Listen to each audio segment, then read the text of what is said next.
Let's look at now at some of the elements of proton NMR spectroscopy. There are three that we're going to discuss.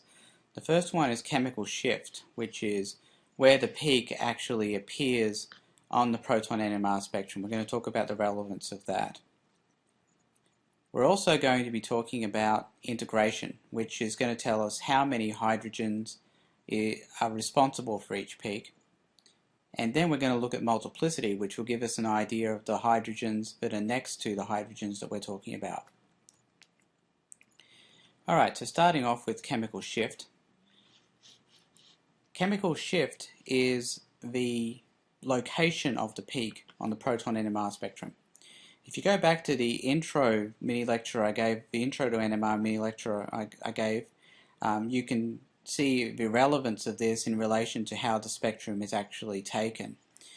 But there are two directions we talk about with chemical shift. We've got upfield, which is to the right, and downfield, which is to the left.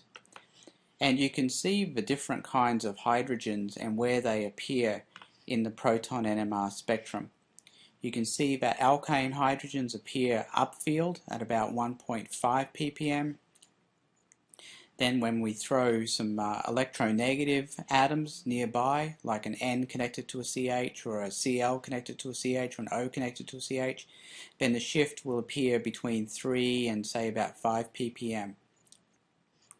Moving on, we see an H connected to a double bond will be about 6 ppm, an H connected to an aromatic ring will be about 7 to 8, an H connected to a C double bond O, like an aldehyde, will be between 9 and 10 ppm, and an H connected to a carboxylic acid will be at around 11 or between 10 and 12 ppm. Alright, let me explain a little bit why these double bond compounds and the aromatic compounds are so far downfield.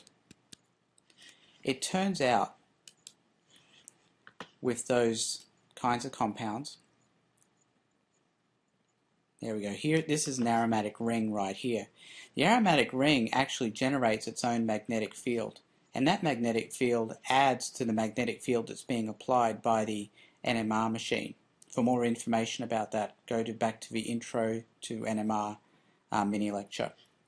And what happens is the addition of the field from the ring and to the applied magnetic field leads to these hydrogens appearing much further downfield than we might normally expect them to appear.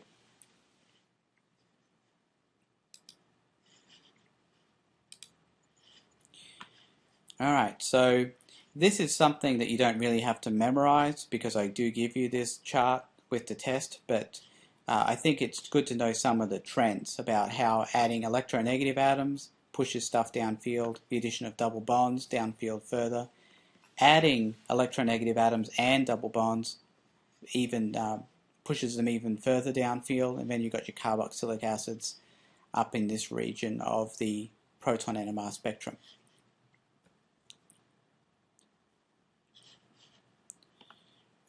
Alright, so this is a summary of what I was just talking about. H is on alkanes around 1 ppm. Electronegative groups N, O and Cl nearby a CH will be 2.5 to 5, and double bonds will shift it on a double bond on an aromatic ring, or an aromatic ring will shift it to between 5 and 8 ppm. The other thing we notice is we're going to get one set of peaks for each different hydrogen in the compound. Well, let me explain what I mean by that. If you look back to the radical halogenation lecture, we talked about how to identify and label different kinds of hydrogen atoms in a spectrum. But let's take a look at how we might label something like this. When I'm labeling this, what I'm doing is labeling each different kind of hydrogen, taking into account the symmetry of the compound. So this one would be all different hydrogens. It would be labeled A, B, C, D, and E. B, C, and D are all different because they're different distances from this C double bond O. That's enough to make them different, therefore they get different letters. If we move on to something like this though, you can see that we've got A and B, but there's a plane of symmetry right down the middle of the compound that makes these two identical. So this would be labeled B and this would be labeled A. Again, this one has a plane of symmetry right down the center, so the labeling of the hydrogens would be A, B, C, A, B, and C. Notice that the C double bond O does not have any hydrogens on it, so therefore we do not label it. I'm only talking about labeling hydrogen atoms. In a structure like this, the aromatic ring is actually completely symmetric, so we get A, B, and then we can label this one C, this one will be C, this will be D, this will be D, and this will be E. In practice though, when we look at aromatic rings, since these hydrogens are usually fairly similar, there tends to be a lot of overlap, so you don't get to see these resolved peaks. Alright, so here's an example of what I'm talking about. If I take this compound and I go ahead and label it, I can label these A, B, and C, understanding that since the aromatic ring is symmetric, this hydrogen would be B and this hydrogen would be C as well. I don't label this one because there's no hydrogen attached to this carbon. I know this because the carbon already has 4 bonds attached to it and thus has no hydrogen on it. So this would be labeled A, B, and C. Then you'd have D for these hydrogens here, E for this hydrogen, and F for these hydrogens here. Now I'm talking about labeling each different hydrogen. So even over here where we've got the F, it refers to these 3 hydrogens because all those 3 are actually the same. Now you can see in the spectrum where these different hydrogens are turning up. A, B, and C turn up between 7 and 8 because they're attached to an aromatic ring. A, B, and C. So this has been labelled A, B, and C. But they've overlapped so much that we really can't discern them. Now we've got E, D, and F, and that's here. This one's E, this one's D, and this one's F. Now E appears where it appears because it's directly connected. The CH is connected to a CBr, and you can see that when a CH is connected to a Br, it's going to be at around 4 ppm, like that. And then you've got D and F over here.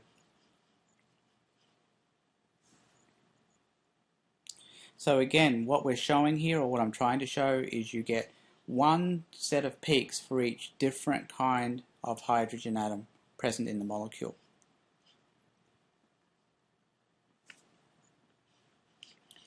The next thing I want to talk about is integration. And with integration, what we're seeing is the number of hydrogens that are responsible for each peak. And if we're talking about peaks under 5 ppm, that is hydrogens that are not connected to double bonds or anything else, then these following rules will apply. If you have a 3H above the peak, that indicates it's a CH3. 2H could be a CH2 or an NH2. And generally speaking, if it's NH2, it'll be a single peak. If it's 1H, it could be a CH, an NH, or an OH. And again, the NH and OH is a single peaks, and I'll explain why that is a little bit. Then you can have combinations as well. 9H would be 3 CH3s, 6H could be 2 CH3s or 3 CH2s, and 4H would be 2 CH2s. An aromatic ring, 4H would be an aromatic ring with 4 hydrogens attached to it. We're talking about peaks in the 7 to 8 region here. And 5H would be an aromatic ring with 5 hydrogens attached. So here's an example of that. We've got a 3H above this peak, and that means that this is going to be a CH3. We've got and it would be this one here. You can see it there, 3H is CH3. This peak here has a 2H above it, that'll be the CH2, that'll be this one here. This peak has a 1H above it, that'll be a CH, that'll be this one here.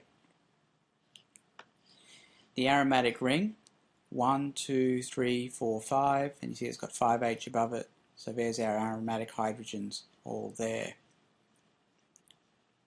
So that's what integration tells us. It tells us how many hydrogens are actually responsible for these particular peaks.